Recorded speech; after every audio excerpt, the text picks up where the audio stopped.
The name Imagine, to me, evokes that all things are possible. From the time that Emily was born, we were constantly told what she would not be able to do. She probably wouldn't walk. She probably wouldn't talk. The list goes on. And to be associated with an organization that focuses instead on what is possible for Emily and for people like her has been absolutely life-changing for our entire family. As a parent, Imagine changed our lives 17 years ago. We learned that Emily was capable of so much, including independence from us. And I'm really not sure that this would have been possible without the Imagine employees. Those folks are the heart of the work that Imagine does. And without them, there really is no ability to meet the mission. The people are the key. As the former executive director of the Imagine Foundation, I'm really grateful that I had a way to give back to this organization.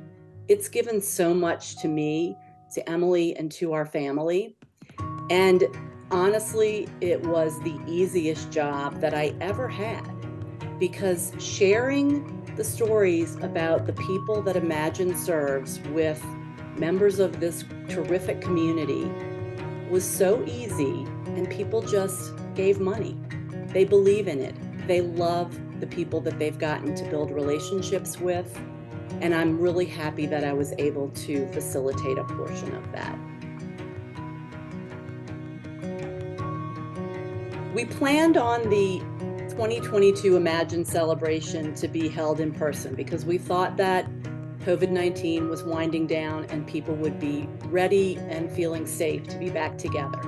But the numbers started to spike for that February event. And so at the end of December 2021, we had an emergency Imagine Foundation board meeting. And the board discussed the situation in the landscape and made a unanimous decision to switch the event from an in-person event to a virtual event. We literally closed that meeting. I looked up from my office window and saw the smoke billowing over Boulder County, and it was the same day as the Marshall Fire. So you can imagine how this threw everyone into a tailspin.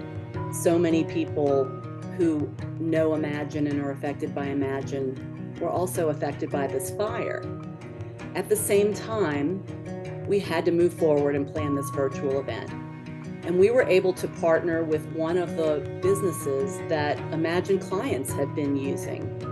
And it was a music studio around the corner from Imagine, and they opened their arms to us and helped us create a virtual event that had tremendous attendance, huge enthusiasm, and we raised a record-breaking $510,000 that night, which was incredible, not only from the standpoint of the amount of money that we raised, but how much Imagine benefited from the generosity of this community so that we could keep services available to the people who need them.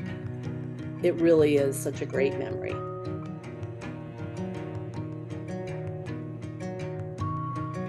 There's so much change going on in the state of Colorado for the services that people with intellectual disabilities need.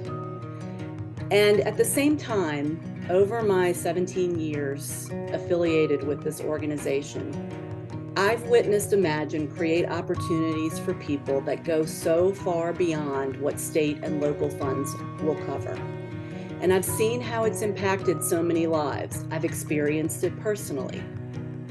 I've also witnessed a community, people and businesses in Boulder and Broomfield counties, that bring financial resources to Imagine to help us reach those loftier goals for children and adults with intellectual disabilities. So in this new landscape, my sincere hope is that Imagine continues to find creative ways to ensure that quality of life for the people that they serve, because literally thousands of lives depend on it and deserve it.